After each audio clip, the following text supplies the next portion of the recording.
Nasya vijanataha. All purposes that are served by this small pond can at once be served by the great reservoirs of water. Similarly, all the purposes of the Vedas can be served to one who knows the purpose behind them. Karmanyeva dikaraste ma paleshu kadachana ma karma pala heturbhur ma te sangostva karmani.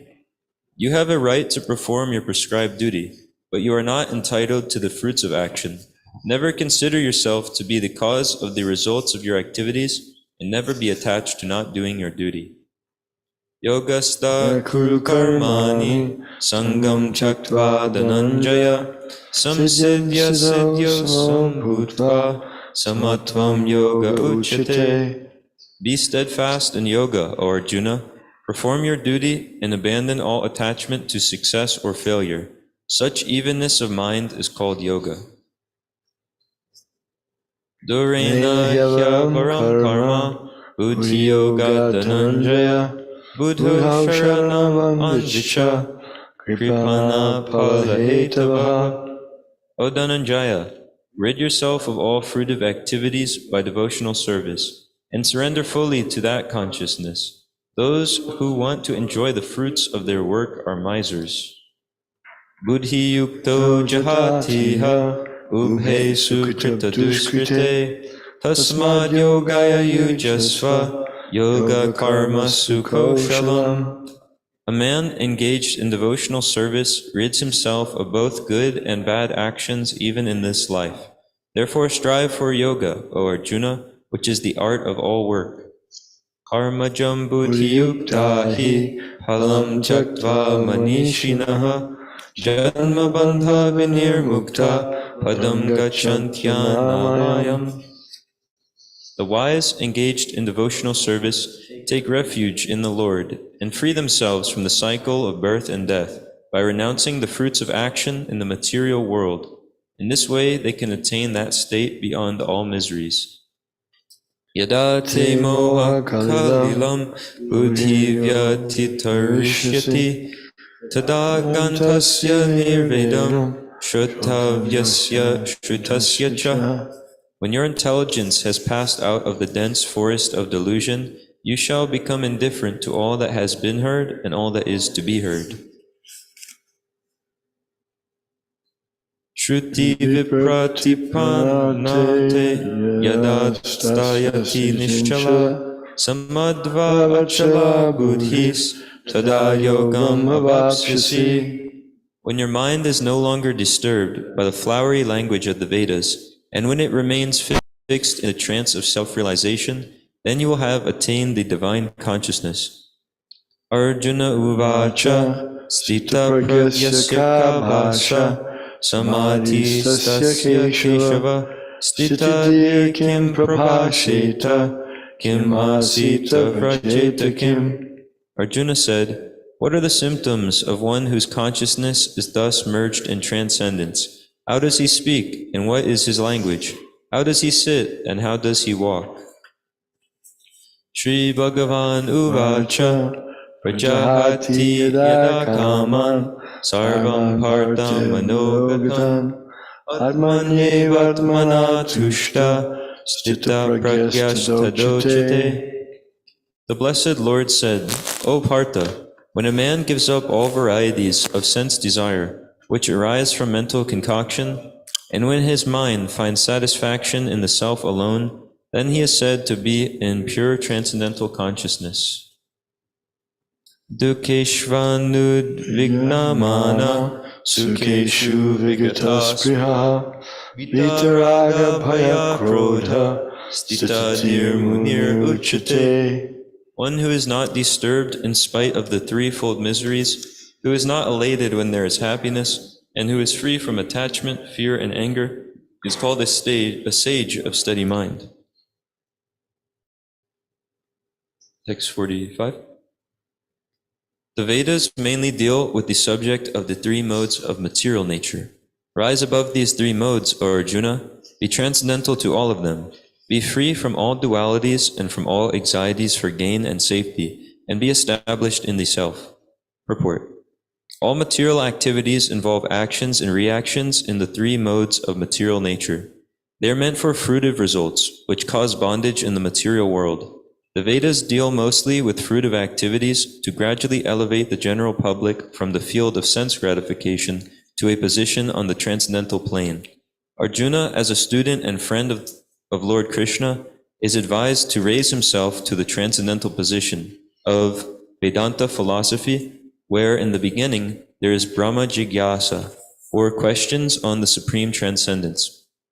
All the living entities who are in the material world are struggling very hard for existence. For them, the Lord, after creation of the material world, gave the Vedic wisdom advising how to live and get rid of the material entanglement. When the activities for sense gratification, namely the Karma Kanda chapter, are finished, then the chance for spiritual realization is offered in the form of the Upanishads, which are part of different Vedas, as the Bhagavad Gita is a part of the fifth Veda, namely the Mahabharata. The Upanishads mark the beginning of transcendental life. As long as the material body exists, there are actions and reactions in the material modes. One has to learn tolerance in the face of dualities, such as happiness and distress, or cold and warmth, and by tolerating such dualities, become free from anxieties regarding gain and loss. This transcendental position is achieved in full Krishna consciousness, when one is fully dependent on the goodwill of Krishna. Would you like to speak on this, Maharaj? So, we were hearing about how the Bhagavad Gita is part of the fifth Veda, namely the Mahabharata. So this Bhagavad Gita is taking place on the battlefield of Kurukshetra, and Arjuna is in a big predicament because he has to fight family members on both sides. And here we're hearing Krishna speaking, and he's explaining to Arjuna that all the Vedic knowledge, all the Vedas deal with the subject matter of the three modes of material nature. So the modes of material nature are like the basic elements of everything in the universe. So there's the mode of ignorance, the mode of passion, and the mode of goodness.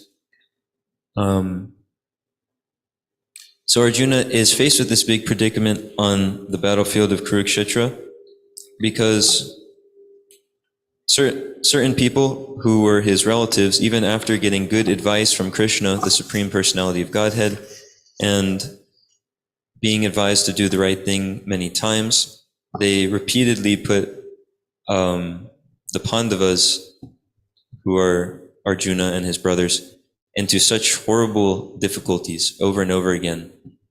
And even when they unrightfully took away the kingdom of the Pandavas, and the Pandavas requested just for a little bit of land for each of them, since they're all rulers, they're kings, they just need a little bit of land to rule.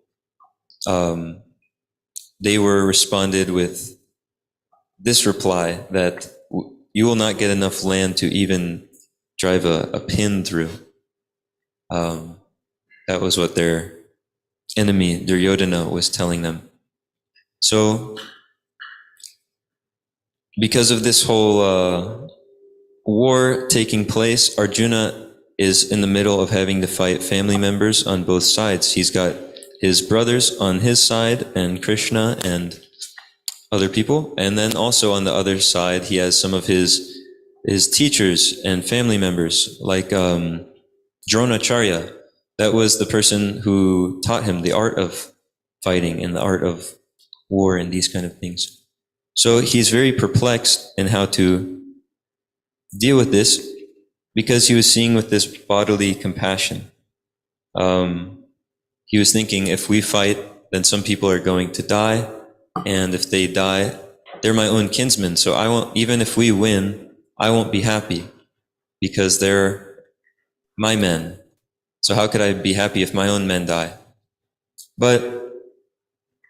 And he gives some other excuses, but they're all based on the bodily platform of life. And so above that, Krishna is telling Arjuna to become transcendental.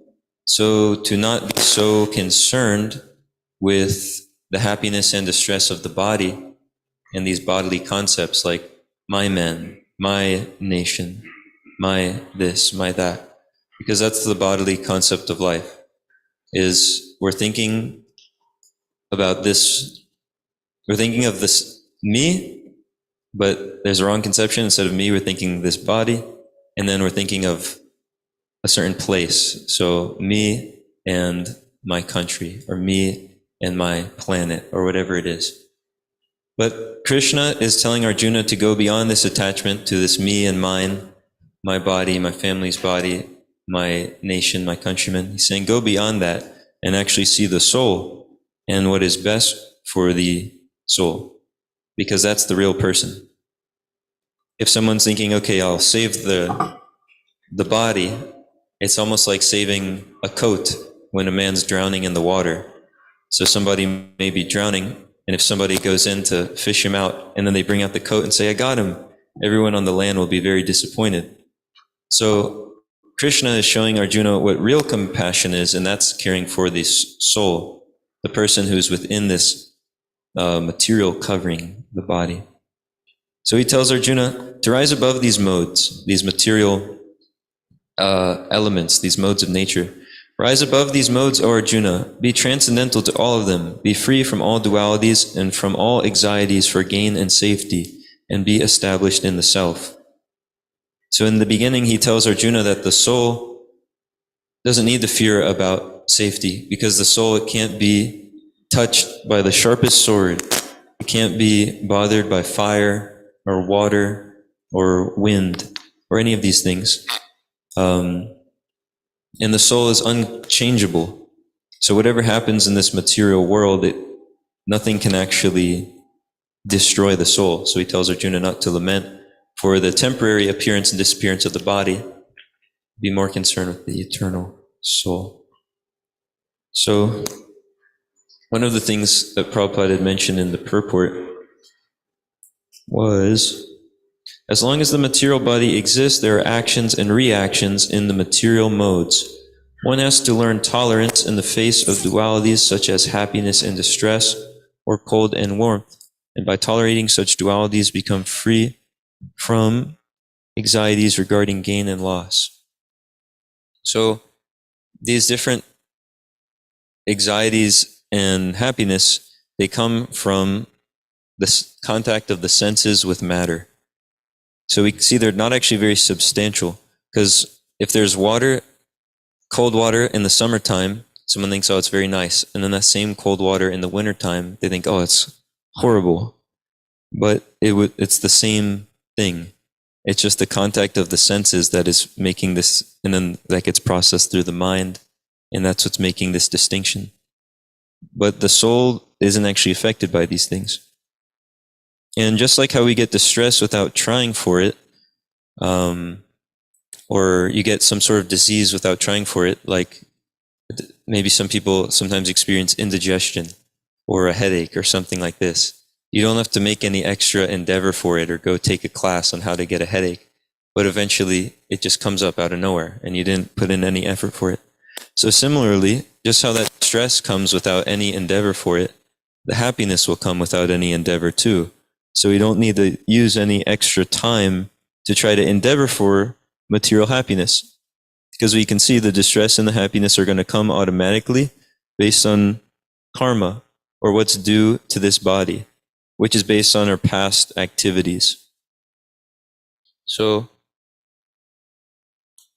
Krishna is instructing Arjuna to become free from all anxieties for gain and loss, because it's unneeded. It's a waste of time. That's just based on the body, which is it's part of nature, and it's going to get what it's due.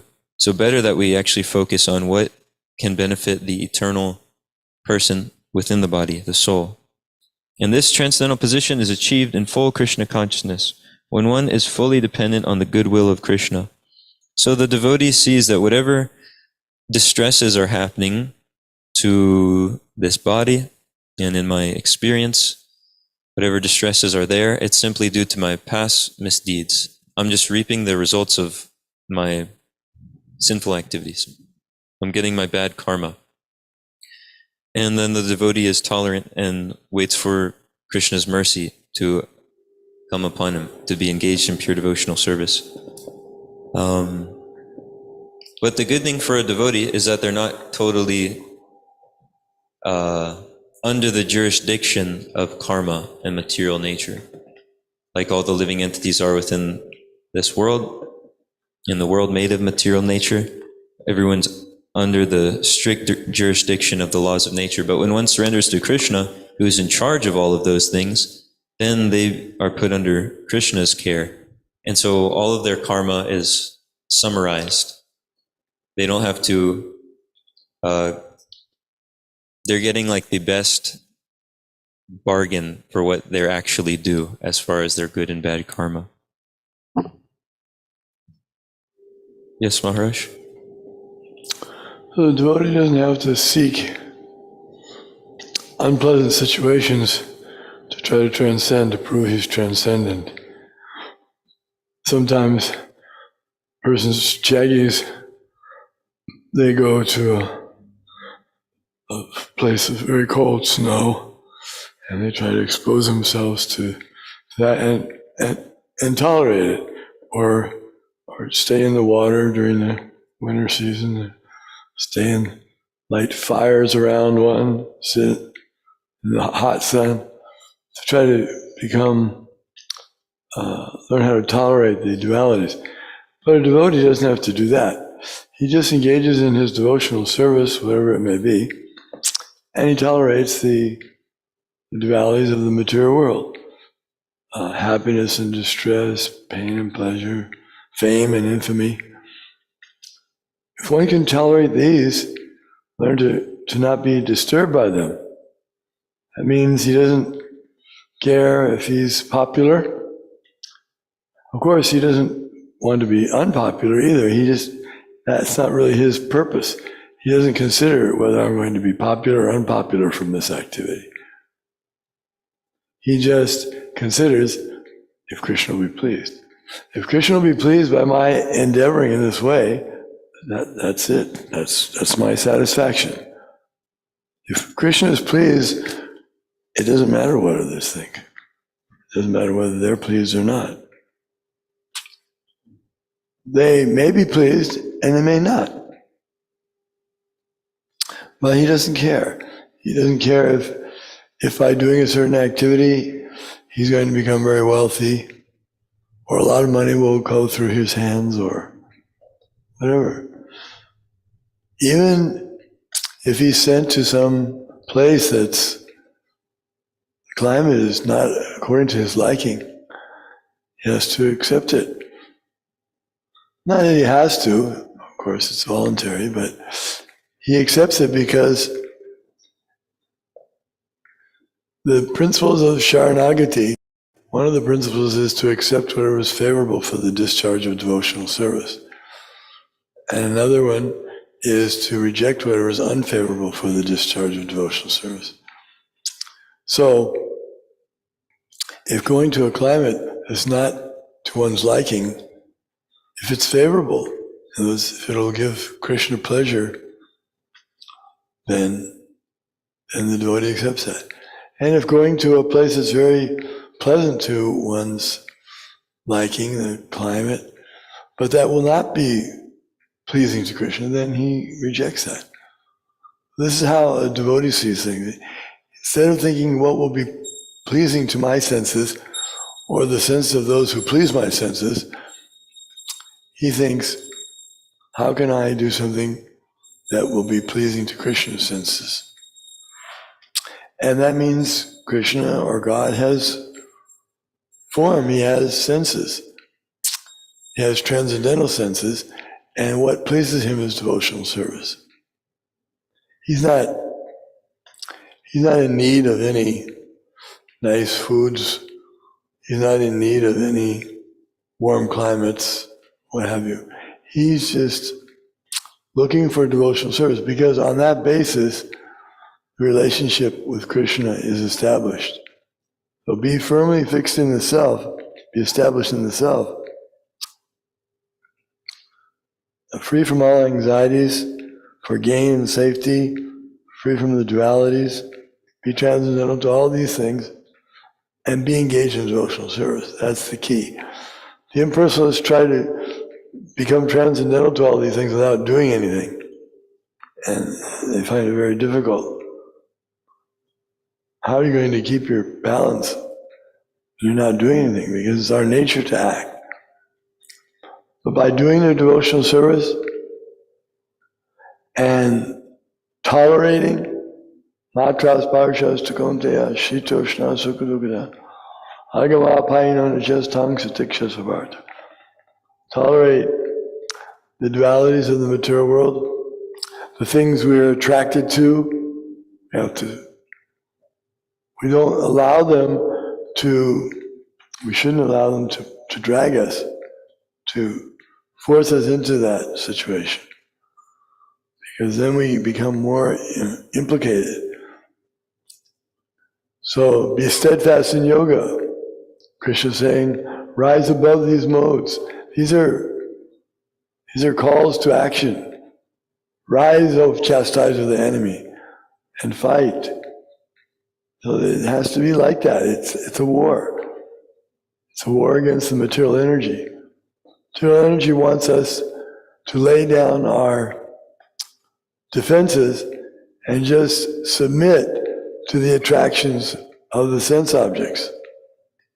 And of course, we're quite accustomed to doing that. We've been doing that for a long time. We're very good at that.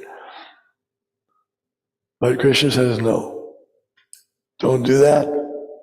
Don't give in to these urges. Vacho vegam, manasakroda vegam, jiva vegam, udaro pasta vegam, etam vegam, yovisha heta dira, sarvama pimam prativimsa sisha. Don't be moved by the urge of the tongue or by the urge of speaking. Speaking to hear oneself speak. Or to speak about nonsense. Things that don't have any importance. Vacho vegam, manasakroda vegam. Mind, if the mind goes somewhere it's not supposed to go, just like if you're a child, if you're taking care of a child, the child walks and he wants to go and pick up some dirty thing, you just, don't go there. So we should also be that vigilant for our mind. No, don't go there. Don't. It's like the internet has so many places we shouldn't go. So we have to say no. And if that means not using the computer so much, then so be it. That may be favorable for devotional service. One has to learn what's favorable and what's not favorable. So this is a great science. And Krishna will help the devotees. If he sees the devotees taking a step towards him, trying to surrender to Krishna, and Krishna takes 10 steps towards him. And his steps are Rukrama, Vamandev, are very big steps. So we want to show Krishna, demonstrate to Krishna that we're trying our best, and at the same time praying, please help me to do this service. I'm trying to transcend these modes and getting attached to some service, whatever it may be. That service is so powerful. There's so many examples of Krishna being pleased by even the smallest little service. Someone gives Krishna some fruits. Krishna becomes he's so pleased. Someone gives Krishna a little rice, borrowed rice, dry rice, not even properly prepared, and he carried it in a cloth on the trip over there, and he was too shy to even give it to him, even to offer it to Krishna. Krishna saw it. He said, "What is that you brought for me?" And it was chipped rice, and he began to take the chipped rice. And Rukmini said, "You don't need to take more, because you've already taken enough. This person's going to be wealthier than Indra." So Krishna is easily pleased by a little step in the right direction. So we should be steady and be determined. I'm going to stay on the path. We should make lifetime plans or eternal plans to be in devotional service, not just I'll try for a year or two to see how it goes. Of course, in the beginning, one may have to settle for that kind of determination. But as soon as possible, we should get on the platform where there's nothing better than this, and I just have to learn to tolerate the urges and stay engaged in devotional service. Everything will be all right. Okay. Thank you, Maharaj.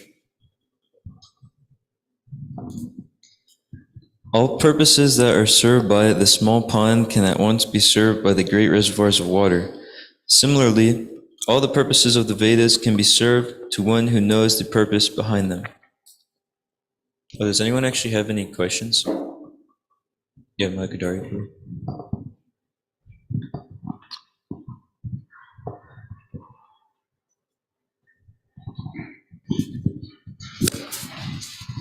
So, I had a question.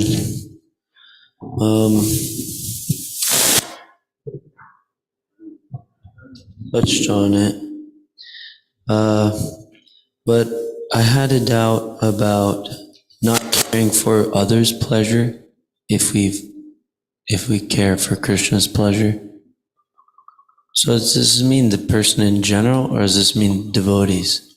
Like, we got our idea on how we're going to please Krishna and just forget the devotees. I don't care about them. Is there some room for that in devotional service? Well, pleasing Krishna means pleasing Krishna and his devotees. I remember Ananda Prabhu would talk about this a lot. When we talk about pleasing Krishna, we're pleasing Krishna and Krishna's devotees. Because it's not just Krishna. He always has his whole entourage, his devotees, associates, paraphernalia, all these things.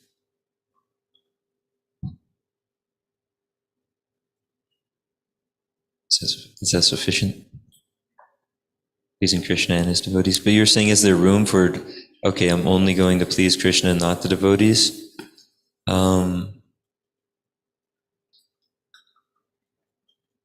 No, I don't think so. I'm just remembering from what Ananda would say when we would ask similar questions. Because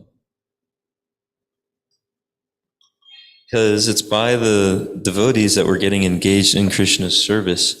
So to think, I'll please Krishna but not his devotees, it doesn't make sense. And Krishna's actually more pleased if we please his devotees. Just like if you invite someone over to your house and you have a dog and they pat your dog, then you think, oh, I have such a wonderful friend because he likes your dog.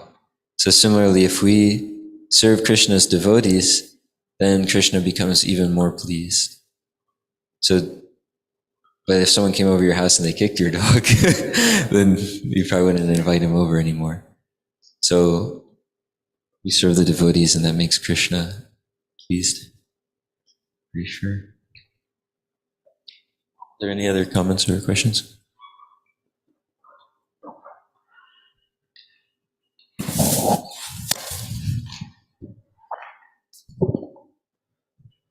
Hare Krishna.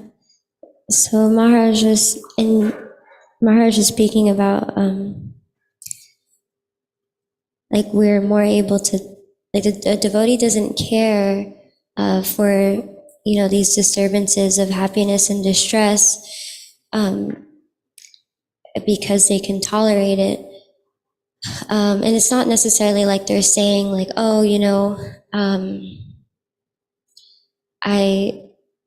like one example he gave was like a devotee doesn't care to be popular, nor does he care to be not popular.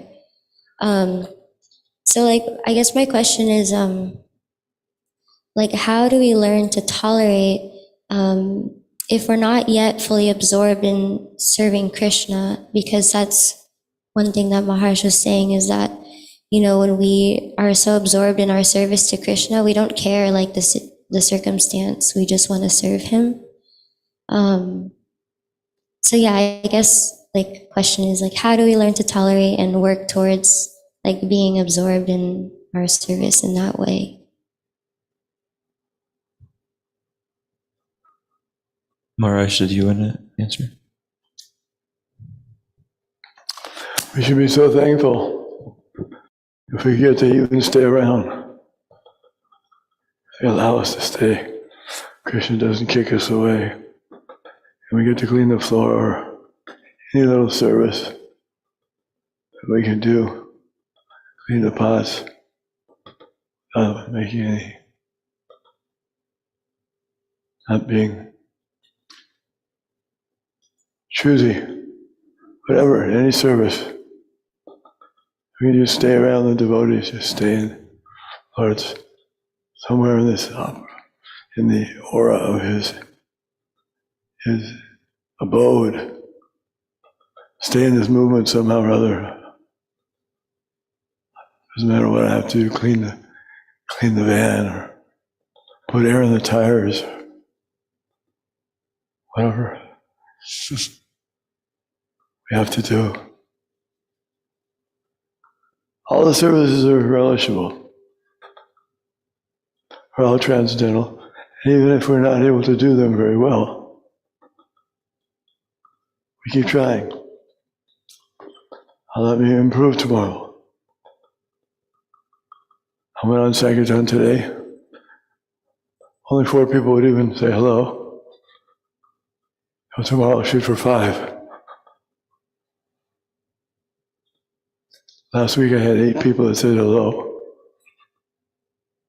This week I'm hoping I can try to make at least 8, maybe 9. Nothing wrong with that. He's trying to do his service, and he's not complaining. Even if he's complaining as much, that's not me complaining. That's my mind. My mind wants to have some other kind of gratification.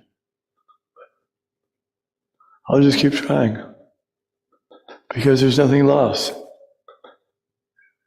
Krishna says, we read that, Evati stay.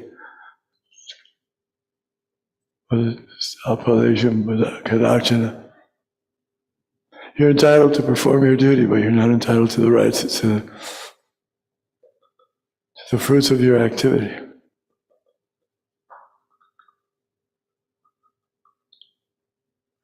So it's our duty.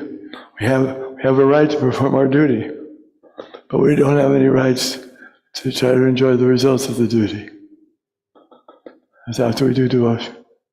If we're given some devotional service and then we come up and say, okay, I put in 4 hours, how much do I get? No, you're never right for that. That's not devotional service. Devotional service, he's so thankful he can get any kind of service. He's completely satisfied by doing that service. Because in the material world, whatever he does, he tries to enjoy the fruits and he becomes entangled in those reactions. Even if they're so-called good. Say he works hard and he gets a lot of money. And his whole life he's planning how to spend the money. He's got so many plans. Then he dies. He didn't get to fulfill his desire, spend all that money. But he worked for it, he has the karma. So he gets his next body, and he goes right back where he left off. Okay, what was that? What did I want? Oh, that's right. I wanted this. So he has to continue then, same place. But a devotee, he's engaged in devotional service, whatever position he's in, however much advancement he's made. Nehabhikurana shosti prachita vayana vijite swapnapyasya dharmasya trayate matavaya. No loss or diminution. A little advancement on this path.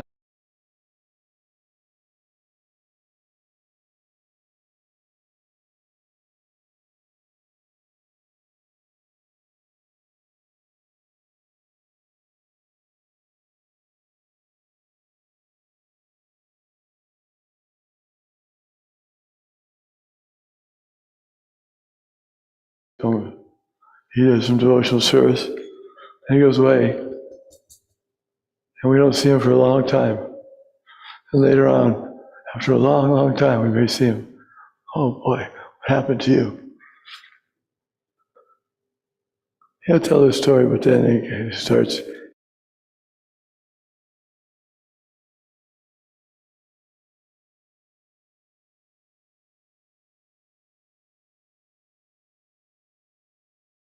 And he may be willing to do that, but those who know him know he's leaving, he's starting.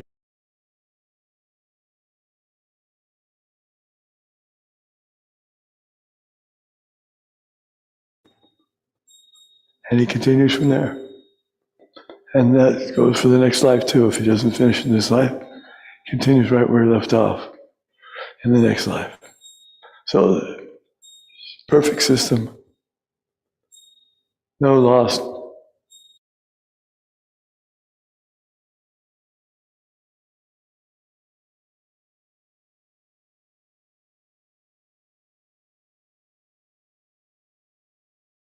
Going. And I'm trying to make it in the next life. Prabhupada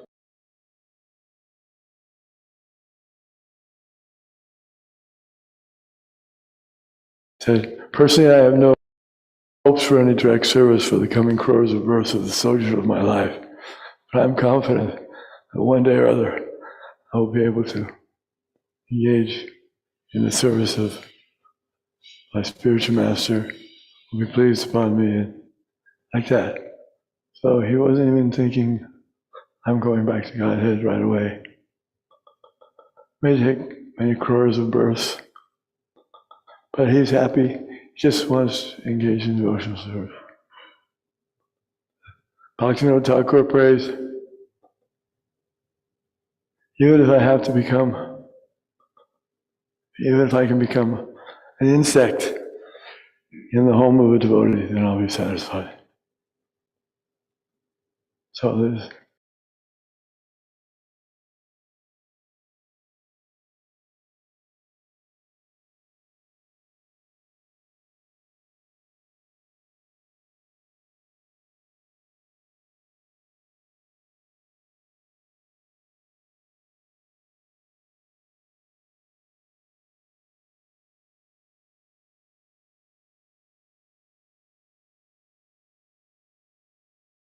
what happens if you're trying to get on the ship and they won't let you on the ship? So you fight to get on the ship. Somehow don't let them. So they say somebody's trying to throw you off the ship. No, don't let them. Stay on board. So even if there's difficulties, rough waters, difficult storms, stay on the ship and just stay somewhere or other, quietly, peacefully doing your service, so they'll let you stay. Hare Krishna. Thank you. This is really encouraging. Are there any other comments or questions?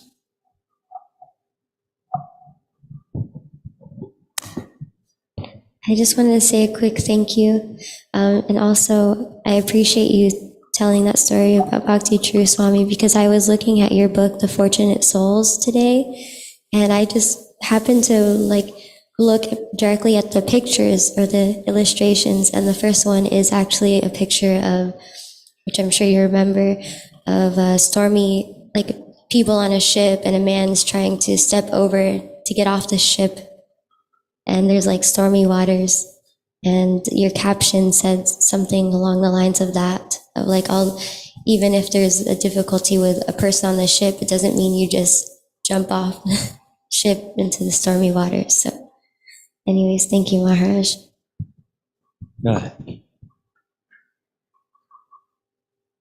There was one associate of Lord Chaitanya who, due to associating with Mayavadis, Lord Chaitanya said he didn't want to be with him. They didn't want to see him around at all anymore. And so the devotees were petitioning him to let this particular person come back into his association because he really wanted to be around Lord Chaitanya again. And Lord Chaitanya said, no, I won't see him again for, I don't know if anyone knows the exact amount of time. 10,000 births. 10,000 births. And when the devotee heard this, he was actually ecstatic. And he was so happy because saying in 10,000 births, I'll get to be around Lord Chaitanya again. So it's a very rare opportunity that we have, and we should be extremely grateful for this and thankful for it at every moment. Maybe we can read a little bit more. All purposes that are served by the small pond can at once be served by the great reservoirs of water. Similarly, all the purposes of the Vedas can be served to one who knows the purpose behind them. Purport. The rituals and sacrifices mentioned in the Karma Kanda division of the Vedic literature are to encourage gradual development of self-realization. And the purpose of self-realization is clearly stated in the 15th chapter of the Bhagavad Gita. The purpose of studying the Vedas is to know Lord Krishna, the primeval cause of everything. So self-realization means understanding Krishna and one's eternal relationship with him. The relationship of the living entities with Krishna is also mentioned in the 15th chapter of Bhagavad Gita. The living entities are parts and parcels of Krishna. Therefore, revival of Krishna consciousness by the individual living entity is the highest perfectional stage of Vedic knowledge. This is confirmed in the Srimad Bhagavatam as follows. Aho pata svapachoto giran yaj jiva gre vartate nama tubhyam te pustapaste juhuvu shashnur arya ramanuchurnama grinantiyete. O my Lord, a person who is chanting your holy name, although born of a low family like that of a Chandala, dog-eater, is situated on the highest platform of self-realization. Such a person must have performed all kinds of penances and sacrifices according to Vedic rituals and studied the Vedic literatures many, many times after taking his bath in all the holy places of pilgrimage. Such a person is considered to be the best of the Aryan family.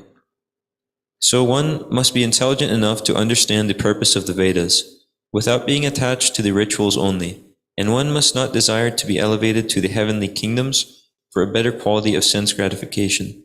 It is not possible for the common man in this age to follow all the rules and regulations of the Vedic rituals and the injunctions of the Vedantas and the Upanishads. It requires much time, energy, knowledge, and resources to execute the purposes of the Vedas. This is hardly possible in this age. The best purpose of Vedic culture is served, however, by chanting the holy name of the Lord as recommended by Lord Chaitanya, the deliverer of all fallen souls. When Lord Chaitanya was asked by a great Vedic scholar, Prakashananda Saraswati, why he, the Lord, was chanting the holy name of the Lord like a sentimentalist instead of studying Vedanta philosophy, the Lord replied that his spiritual master found him to be a great fool, and thus he asked him to chant the holy name of Lord Krishna. He did so and became ecstatic like a madman. In this age of Kali, most of the population is foolish and not adequately educated to understand Vedanta philosophy. The best purpose of Vedanta philosophy is served by inoffensively chanting the holy name of the Lord. Vedanta is the last word in Vedic wisdom, and the author and knower of the Vedanta philosophy is Lord Krishna, and the highest Vedantist is the great soul who takes pleasure in chanting the holy name of the Lord. This is the ultimate purpose of all Vedic mysticism. So the ultimate purpose of all the Vedas is to know Krishna, and we can personally associate with Krishna by chanting his holy name. Hare Krishna, Krishna, Krishna, Hare Hare, Hare Rama, Hare Rama, Rama Rama, Hare Hare. Srimad Bhagavad Gita ki jai. Srila Prabhupada ki